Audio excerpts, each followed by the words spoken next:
And Elisha the prophet called one of the sons of the prophets and said to him, Gird your loins and take this flask of oil in your hand and go to Ramoth-Gilead.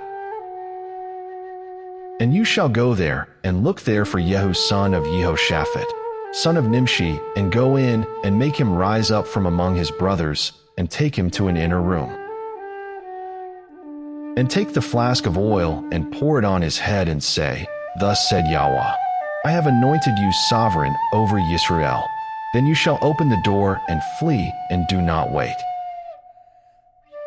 So the young man the prophet, went to Ramoth-Gilead and came in and saw the commanders of the army sitting. And he said, I have a message for you, O commander. And Jehu said, For which one of us? And he said, For you, commander. And he rose up and went into the house. And he poured the oil on his head and said to him, Thus said Yahweh Elohim of Yisrael, I have anointed you sovereign over the people of Yahweh, over Yisrael. And you shall smite the house of Ahab your master, and I shall avenge the blood of my servants the prophets, and the blood of all the servants of Yahweh, at the hand of Isbel. And all the house of Ahab shall perish, and I shall cut off from Ahab all the males in Yisrael, both those shut up and those left at large. And I shall give up the house of Ahab like the house of Jeroboam son of Nebat, and like the house of Baasha son of Ahiah. And the dogs are going to eat Isbel and the portion of Yisrael, with none to bury her. Then he opened the door and fled. And Jehu came out to the servants of his master, and one said to him, Is there peace? Why did this madman come to you? And he said to them, You know the man and his talk.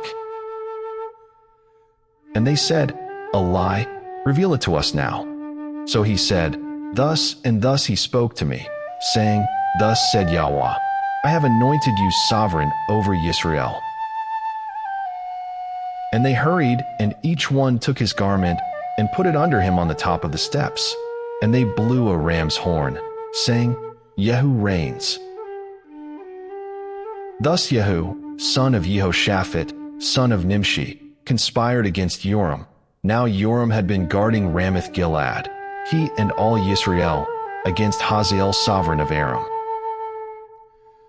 But sovereign Jehoram had returned to Yisrael to recover from the wounds with which the Arameans had smitten him when he fought with Hazael sovereign of Aram.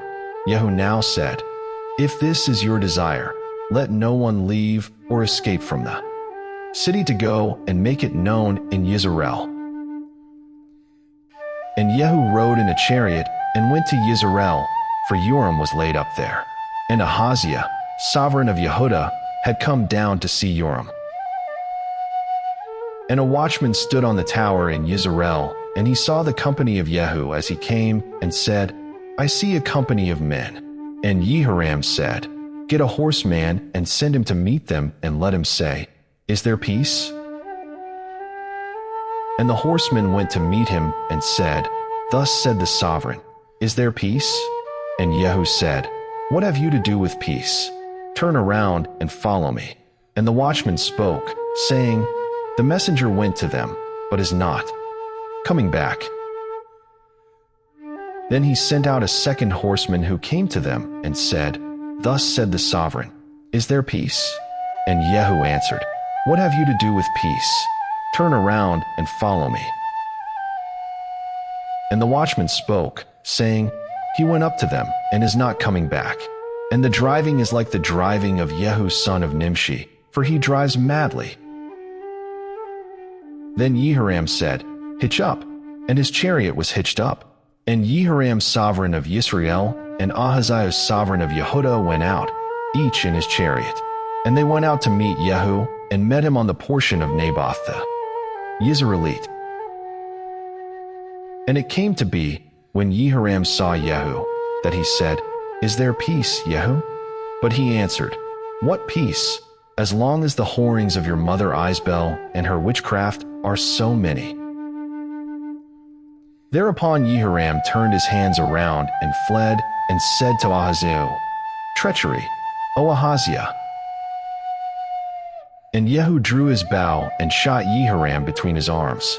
And the arrow came out at his heart, and he sank down in his chariot.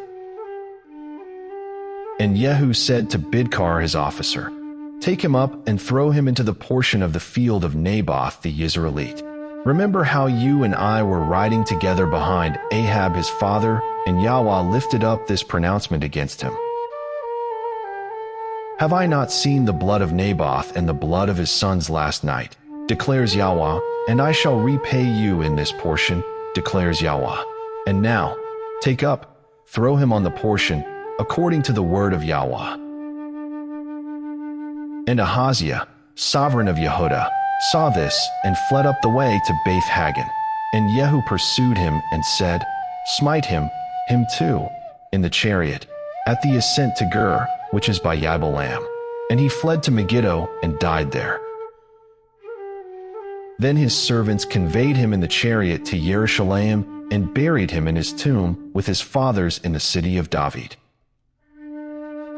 And in the 11th year of Joram son of Ahab, Ahaziah began to reign over Yehudah.